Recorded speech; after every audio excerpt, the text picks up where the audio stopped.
Welcome back, old book.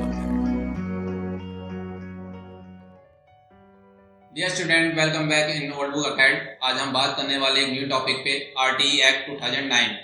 ये act is very important act because अगर आप study कर रहे हैं किसी भी टीचिंग से रिलेटेड कोर्स की, तो ये आपके लिए एक बहुत इंपॉर्टेंट क्लास होने वाली है।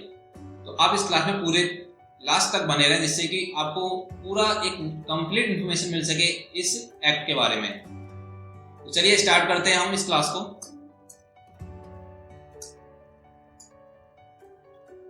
जैसे कि बोर्ड पे आप देख रहे हैं कि आरटीई एक्ट 2009, इसके बारे में हम बात करने वाले हैं आज। सबसे पहली बात तो यह आती है कि ये कब आया और इसकी जरूरत क्यों पड़ी हमें इसकी जरूरत क्यों पड़ी। तो हम इसी के बारे में थोड़ा डिटेल में एक जान लेते हैं कि ऐसा क्या कारण रहा कि हमें आरटीई एक्ट की जरूरत पड़ी। तो सबसे पहली बात तो है कि हमारा जो देश है भारत, वो 135वां देश बन चुका था जब ये हमारे शिक्षा अधिकार का एक नियम जो है, शिक्षा अधिकार जिसमें मिला, हमारे जो देश के नागरिक हैं उन्हें शिक्षा का अधिकार प्राप्त हुआ, तो हमारा जो देश बन गया था 135वां देश बन चुका था। उसके बाद ये जो हमारा पूरी तरीके से एक ढांचा रहा जिससे प्रत्येक व्यक्ति शिक्षा प्राप्त कर सकता है, और उसका कोई ऐसा नहीं है कि कुछ लोग, जो कुछ श्रेणी के लोग हैं वही शिक्षा प्राप्त करेंगे, जो से निम्न श्रेणी के लोग हैं वही शिक्षा प्राप्त करेंगे, ऐसा कुछ नहीं है। क्योंकि पहले ये बहुत भेदभाव होता था, लेकिन आज की डेट में जब से ये एक्ट लागू हुआ है तो हम अपने अधिकार के लिए लड़ भी सकते हैं कि मेरा अधिकार है कि मैं शिक्षा प्राप्त करूं। चलिए अब हम थोड़ा स्लाइड की तरफ चलते हैं। सबसे पहली चीज देखते हैं कि 86 अमेंडमेंट, और ये 2002 में हमारा जो है 86वां संशोधन हुआ था 2002 में कॉन्स्टिट्यूशन के अंदर। और इसमें 20A आर्टिकल जो 20A है उसमें बताया गया है फ्री एंड कंपलसरी एजुकेशन की बात की गई है। यहाँ पर आप देख रहे हैं कि जो आर्टिकल A है उसमें फ्री एंड कंपलसरी एजुकेशन की बात की गई है, और यही एक बहुत मेन मुद्दे की बात है। आपको इसमें जो हाईलाइटेड पॉइंट है ये आप इसको नोट करें और इसको दिमाग में बैठा लें, क्योंकि हाईलाइटेड पॉइंट को मैंने बहुत अच्छे से बना रखा है जिससे कि आपको समझने के लिए वीडियो और भी ज्यादा इजी रहेगा। और इसमें एक चीज और बताई गई है कि इस एज में ग्रुप जो है, एज ग्रुप वो कौन सा है, तो 6 से 14 ईयर के जो बच्चे हैं इनको कंपलसरी और फ्री एजुकेशन मिलेगी। दूसरी बात हम कर लेते हैं कि फ्री एंड कंपलसरी एजुकेशन जो आरटीई एक्ट है 2009 के अंतर्गत आया है। और दूसरी बात यह है कि इसमें फुल राइट है, फुल टाइम एलिमेंट्री एजुकेशन। प्रत्येक बच्चा जो है उसको फुल टाइम एजुकेशन मिलनी चाहिए और वो वंचित ना रहे किसी भी प्रकार से। तो आप ये समझ रहे हैं। और जैसे कि इसमें दिखा रहे हैं कि satisfactory and equality in formal education, formal school which satisfy certain essential norms and standard. किसी भी स्कूल्स में हो बच्चा, लेकिन वो क्या है, उसे एक सेटिस्फाई और एक कंप्लीट नॉलेज और इसके लिए जो क्लास है यानी शिक्षा उसे मिलनी चाहिए, और फ्री और कंपलसरी। अब यहाँ बात करने वाले हैं आर्टिकल 21 जो हमारा 21A है आर्टिकल, उसमें बात क्या कही गई है। घुमा फिरा के बात तो वही आ रही है कि कंपलसरी और फ्री एजुकेशन की बात की जा रही है इसमें, क्योंकि इसमें सिर्फ एक यही मोटी बात है पूरे एक्ट के अंदर। तो हम यहाँ देख लेते हैं एक बार। ये कहते हैं कि article 21A and the RTE act came to in affect, जब ये पूरी तरीके से अफेक्ट हुआ, मतलब हमारे देश में लागू हुआ, यानी इसने जब अपना काम करना स्टार्ट किया। अफेक्ट में कब आया हमारे देश में, इसकी बात कर लेते हैं। एक बहुत इंपॉर्टेंट डेट है 1 अप्रैल 2010 में।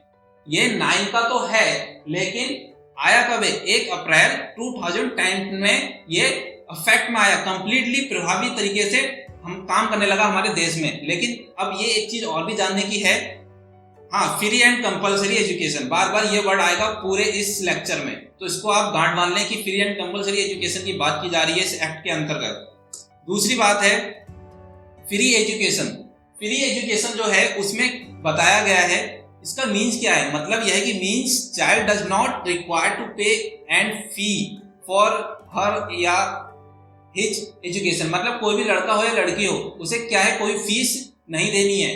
तो इसमें आपको कंपलसरी तरीके से बताया गया फीस कोई पेड नहीं करनी नहीं है। अगर सरकारी स्कूल है तो वहां पर कोई भी फीस नहीं दी जाएगी उसको।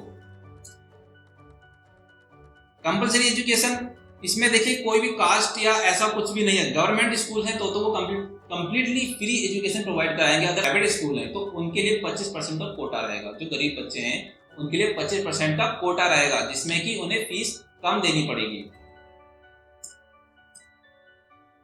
अब हम बात करते हैं कि इस एक्ट के अंदर क्या ऐसी चीजें बनाई गई हैं जिससे बच्चे को मतलब रोकथाम रहे, कि बच्चे को प्रॉब्लम ना हो। तो इसकी हम बात करते हैं। सबसे पहले हमने देखा है कि प्रोहिबिट के बारे में जानते हैं, रोकथाम क्या क्या है। सबसे पहला इसमें रोकथाम के बारे में जानते हैं। ये कहते हैं physical and punishment, physical punishment and harassment. Physical punishment and harassment की बात की गई, किसी भी बच्चे को आप फिजिकली पनिशमेंट नहीं कर सकते और उसका हैरेसमेंट किसी प्रकार से नहीं कर सकते। अगर ऐसा आप करते हैं तो आपको दंड मिल सकता है, आप जेल भी जा सकते हैं। दूसरी बात इसमें कही जाती है screening procedure for admission of childrens. मतलब कहने का यह है कि यहाँ पर किसी प्रकार की स्केलिंग नहीं होनी चाहिए। जैसे कि बहुत सारे स्कूल्स में है कि टेस्ट लिया जाता है या उनके पेरेंट्स का या बच्चों का, तो यहाँ पर इस प्रकार किसी भी कोई प्रोविजन नहीं है कि टेस्ट लिया जाए। बच्चे को कंप्लीट एजुकेशन देनी है, आपको एडमिट करना ही करना है, उसका एडमिशन लेना ही लेना है। नेक्स्ट बात कर लेते हैं हम थर्ड में कैपिटेशन फीस, यानी कोई फीस के बारे में अभी बात मैंने करी है। फीस कोई भी उसे प्रोवाइड यानी नहीं देनी है किसी भी प्रकार से। प्राइवेट ट्यूशंस बाय टीचर्स, बात वही है कि प्राइवेट जो स्कूल्स हैं उनमें ट्यूशंस जो दी जा रही है, मतलब पढ़ाया जा रहा है, तो वहां पर टीचर्स जो हैं वो जो उनका स्कूल है, उनकी जो संस्था है, वहां पर कम से कम फीस ली जाएगी। और उसमें भी एक प्रोविजन बनाया गया है गवर्नमेंट के द्वारा कि कितना % उसने माफ करना है, कितना नहीं माफ करना है। नेक्स्ट बात करते हैं हम running of school without recognise. कोई भी स्कूल ऐसे नहीं होंगे जो कि बिना किसी एफिलिएशंस के या रिकॉग्नाइज यानी मान्यता नहीं है उनके पास, वो रनिंग में है, तो इस प्रकार से स्कूल को बंद कर दिया जाएगा पूरी तरीके से। क्योंकि ये स्कूल को चलाने के लिए कुछ नॉर्म्स होते हैं, कुछ रिकॉग्नाइज होते हैं, एफिलिएशंस होते हैं, तो वो चीज़ अगर नहीं है तो वहाँ पर दिक्कत हो सकती है उन स्कूलों के लिए, गाज गिर सकती है उन स्कूलों के ऊपर। तो ये कुछ पॉइंट थे यहाँ पर जो कि एक बच्चे को आप पनिशमेंट या किसी प्रकार से परेशान नहीं कर सकते, ये बात कही गई है इसमें। अब यहाँ पर बहुत ही इंपॉर्टेंट पॉइंट है जो कि यहाँ पर आप देख रहे हैं कि सम इंपॉर्टेंट पॉइंट की बात करने वाला हूं मैं। सबसे पहला इंपॉर्टेंट पॉइंट तो यह है कि employ and education which is free from anxiety stress fear.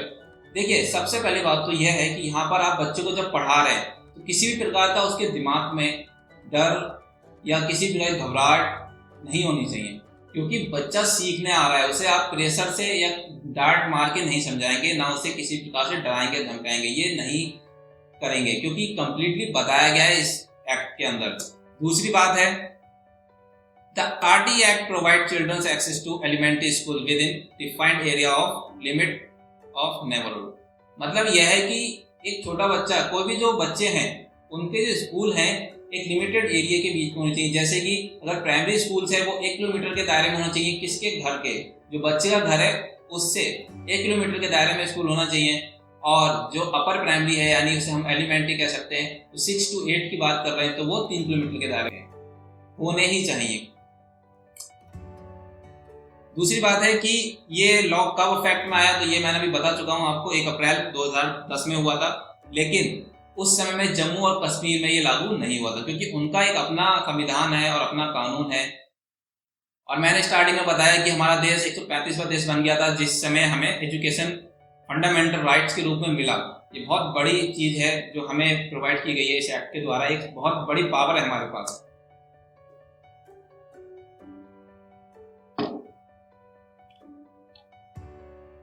The right to education of person with disability until 18 year of age। मतलब कहने का यह है जो डिसेबल्ड चाइल्ड है, अब उनकी बात करते हैं हम यहाँ पर। जैसा कि मैं बात कर रहा था यहाँ पर कि जो दिव्यांगजन बच्चे हैं यानी दिव्यांगजन हैं, जो विकलांग बच्चे हैं, उनके लिए क्या प्रोविजन है इसमें। तो यहाँ पर जैसे कि हमारे नॉर्मल में 6 से 14 वर्ष के जो बच्चे उन्हें फ्री एजुकेशन प्रोवाइड की जाती है, तो इसमें उनके लिए 18,000 मतलब रखा गया है। वहाँ तो हमें 14,000 तक है, लेकिन जो बच्चे हैं विकलांग बच्चे हैं या जो डिसेबल्ड बच्चे हैं उनके लिए 18,000 तक वो शिक्षा निःशुल्क प्राप्त कर सकते हैं। अब एक चीज और आ जाती है कि ड्यूटी है पेरेंट्स की भी कि वो अपने बच्चों को स्कूल तक पहुंचाएं, उसको एडमिट करवाएं, उसमें उसका दाखिला करवाएं। ऐसा नहीं कि सारा काम स्कूल का ही है, या मतलब जो गवर्नमेंट ने ये एक्ट बना दिया तो एक्ट लाएगा बच्चों को, नहीं, ऐसा बिल्कुल भी नहीं है। क्योंकि पेरेंट्स का सबसे बड़ा योगदान है अपने बच्चों को स्कूल तक पहुंचाए। तो यहाँ पर कहते हैं ड्यूटी ऑफ पेरेंट्स की ड्यूटी क्या है, तो it is the duty of parents to admit the child in the elementary school. और ये कब और किस आर्टिकल में कहा गया है, तो आर्टिकल 51A के अंतर्गत ये बताया गया है कि हर पेरेंट्स की ड्यूटी है कि वो अपने बच्चे को स्कूल में लेके आए, उसमें उसका एडमिशन कराए।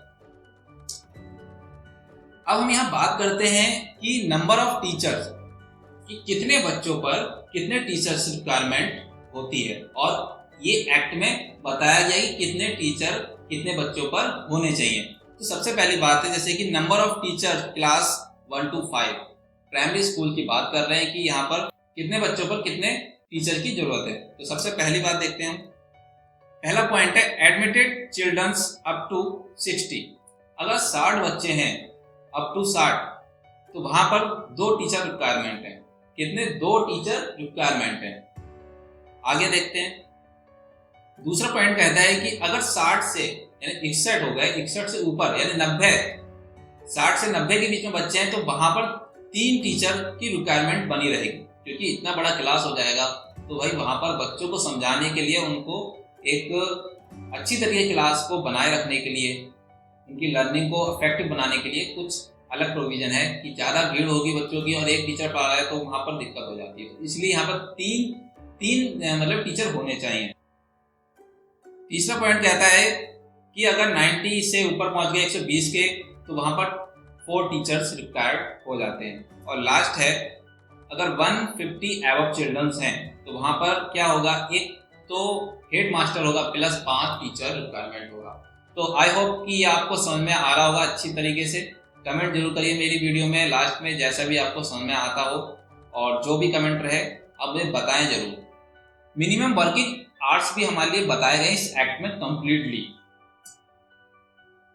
तो ये आप देख ही रहे हैं यहाँ पर कि 800 वर्किंग आवर्स, 800 वर्किंग आवर्स हैं किसके लिए, ये आप जान लें। जो हमारे प्राइमरी स्कूल्स हैं यानी 1 से 5 तक के जो स्कूल्स हैं, उनमें 800 घंटे पूरी साल में काम करना होगा एक टीचर को। दूसरी बात, जो 1000 घंटे दिख रहे हैं आपको, वो किसमें, एलिमेंट्री में 6 to 8 में आपको बताया गया है कि जो टीचर है, जो एलिमेंट्री का टीचर है, उसको 1000 घंटे साल में काम करना होगा। नेक्स्ट बात करते हैं मिनिमम वर्किंग डेज क्या क्या है। मिनिमम वर्किंग डेज क्या है, तो ये हम जानते हैं। एक प्राइमरी स्कूल में बात करें तो उसमें मिनिमम वर्किंग डेज क्या है, 200 days for primary schools classes 1 to 5। Next हम अपर की बात कर लें तो जो एलिमेंट्री है हमारा, उसमें 220 डेज टीचर को, डे की बात कर रहा हूँ यहाँ पर, ये ध्यान रखें डे, वहां पर घंटे की बात थी, यहाँ डे की बात हो रही है। तो 220 घंटे यहाँ पर काम करना है टीचर को। कौन सी क्लासेस में, 6 से 8 क्लास की जो टीच करेंगे, जो उनको पढ़ाएंगे। अब बिल्डिंग का थोड़ा सा देख लेते हैं कि बिल्डिंग किस प्रकार से होनी चाहिए एक स्कूल के लिए, ये भी बहुत इंपॉर्टेंट है। तंग बिल्डिंग है या वहाँ पर ग्राउंड नहीं है वहाँ पर स्कूल का, तो थोड़ा सा दिक्कत हो सकती है। तो यहाँ पर ये देख लेते हैं, at least 1 classroom for every child, मतलब जो एक क्लासरूम होना चाहिए प्रत्येक टीचर के लिए, और उसमें स्टोर, हेड टीचर्स रूम अलग अलग होना चाहिए। जैसे कि आप नॉर्मली देखते हैं कि प्रिंसिपल का रूम अलग होता है और जो क्लास हैं वो अलग अलग एक सेपरेट क्लासेस हैं। ऐसा नहीं कि एक ही हॉल में क्लास में बिठा रखा है, तो ये नहीं है। वहाँ पर जो पूरी तरीके से होना चाहिए, अगर 5 क्लास हैं तो 5 तो कम से कम रूम होने ही चाहिए, और एक हेड मास्टर अलग, और बाकी स्टोर रूम और प्ले गेम्स वगैरह के जो इक्विपमेंट है उनके लिए रखने के लिए रूम होना चाहिए। ये सारी चीज़ें रिक्वायरमेंट रहती है एक स्कूल में। दूसरी बात है separate toilet girls and boy के लिए। जो सेपरेट टॉयलेट गर्ल्स बॉय के लिए बहुत रिक्वायरमेंट है, अलग अलग होनी चाहिए, और वहाँ पर इसका साफ सफाई का भी बहुत ध्यान रखना चाहिए। जैसा कि हमारे मोदी जी जो हैं प्रधानमंत्री माननीय, उन्होंने इस समय बहुत सारा अभियान चला रखा है सफाई के बारे में। एक किचन भी होना चाहिए स्कूल में, क्योंकि मिड डे मील का जो एक चल रहा है इस समय, तो बच्चे के लिए मिड डे मील्स मिल सके, जिससे कि एक स्वच्छ मिड डे मील मिल सके बच्चों को, और उनके लिए एक किचन भी होना चाहिए अपना। प्ले ग्राउंड, जैसा कि आप देख रहे हैं प्ले ग्राउंड, और सेफ एडिक्वेट ड्रिंकिंग वाटर, जो वहाँ पर सेफ, दूसरी बात सेफ्टी की भी बहुत ध्यान रखना चाहिए, बाउंड्री होनी चाहिए पूरे स्कूल के चारों तरफ, और वहाँ पर एक प्योर साफ ड्रिंकिंग वाटर की व्यवस्था होनी चाहिए। नेक्स्ट हम बात कर लेते हैं minimum number of working hour per week. अब तक हमने डे में बात करी, घंटों में बात करी, लेकिन अब हम यहाँ पर बात करने वाले वीक में। तो वीक में हम बात करने वाले हैं कितने वीक हमें काम करना है, एक टीचर को काम करना है, इसके बारे में हम जान लेते हैं। ये देखिए 45 आवर्स इंक्लूडिंग प्रीपेयरिंग आवर्स, यानी 45 घंटे हमें क्या है वर्किंग, एक वीक में हमें 45 घंटे काम करना है। ये आपको रिमेंबर रखना है, क्योंकि क्वेश्चन पूछ लेता है कि एक टीचर को वीक में कितने घंटे काम करना है, तो वो बताना है कि 45 घंटे काम करना है। अब अगर डे की बात कर लें तो 7.5 समथिंग घंटे निकल आएंगे। लाइब्रेरी जो है, ये आप देख रहे हैं कि लाइब्रेरी के बारे में भी थोड़ा सा, प्रत्येक स्कूल में थोड़ा बुक्स वगैरह होनी चाहिए अपने स्कूल की, उनके बच्चों को प्रोवाइड करने के लिए, तो ये भी जरूरी है। जैसे कि यहाँ पर दे रखा है, there will be library in each schools providing newspaper, magazine, books including store books, यानी ये जो है सारी चीज़ें बताई गई हैं, ये होनी ही चाहिए। ये वो चीज़ें हैं जो इन बहुत ही इम्पोर्टेंट हैं, और इनमें कोई भी ऐसा नहीं है कि आप इन्हें किसी को भी लैग कर दें या उसको छोड़ दें, लीव कर सकते हैं, नहीं, बिल्कुल। ये सारी चीज़ें आपको एक स्कूल में होनी चाहिए हर हाल में, तभी एक आपका आदर्श स्कूल बन सकता है according to RTE। Play material, games और स्पोर्ट्स के इक्विपमेंट की बात मैं अभी कर रहा था, तो यहाँ पर ये चीज़ भी बहुत ज़रूरी है।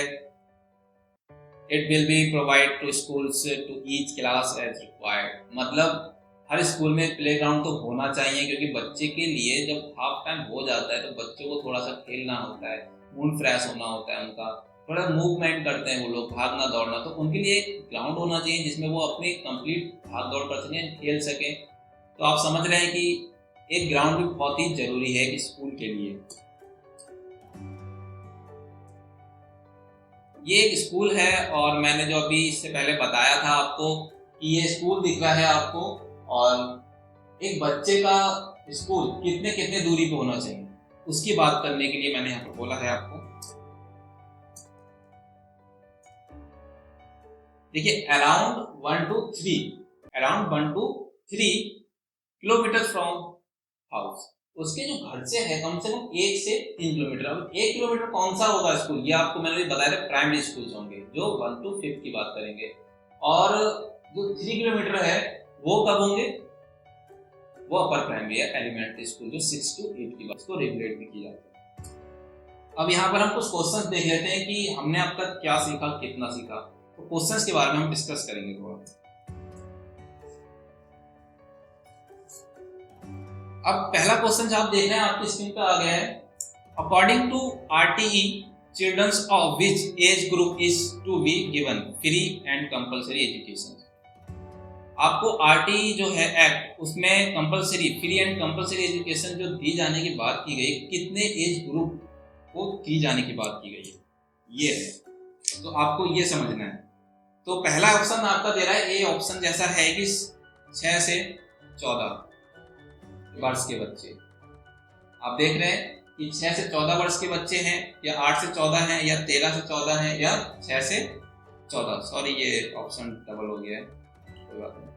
तो यहाँ पर ये एक्ट जो है कौन से एज ग्रुप के बच्चों को फ्री एंड कंपलसरी एजुकेशन की बात करता है, तो ये बताना है। तो आपको पता है कि पहले हमने पढ़ा है एक्ट में, चलिए कोई बात नहीं, मैं बताता हूँ इस समय। आपका जो फर्स्ट ऑप्शन है, फर्स्ट ऑप्शन जो है 6 to 14 ईयर, ये वो एज ग्रुप है जिसमें free and compulsory education provide की जाती है according to RTE act. Next question पे चलते हैं हम। आपकी स्क्रीन पे सेकंड क्वेश्चन है, as per RTE a primary school should be located with how many kilometres from your house. मैंने अभी बात कही थी कितने दूरी पर एक बच्चे के हाउस से स्कूल होने चाहिए।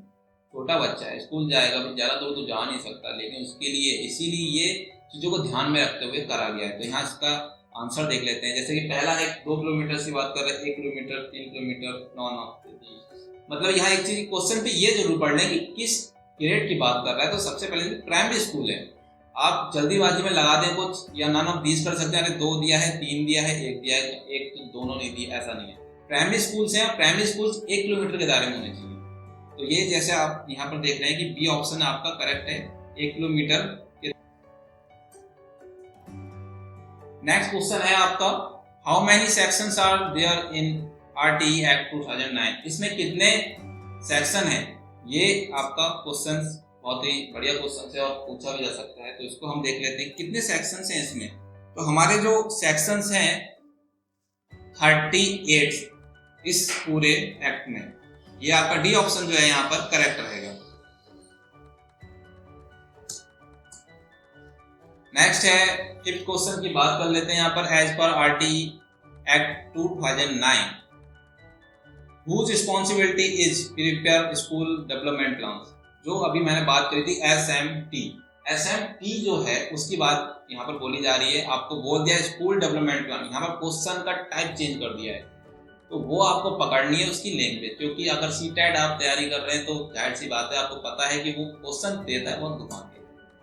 तो यहाँ पर जैसा दे रखा है आपकी स्क्रीन पे आ रहा है कि ब्लॉक रिसोर्स पर्संस, दूसरा स्कूल मैनेजमेंट कमेटी, एक स्कूल हेडमास्टर या क्लस्टर रिसोर्स पर्सन।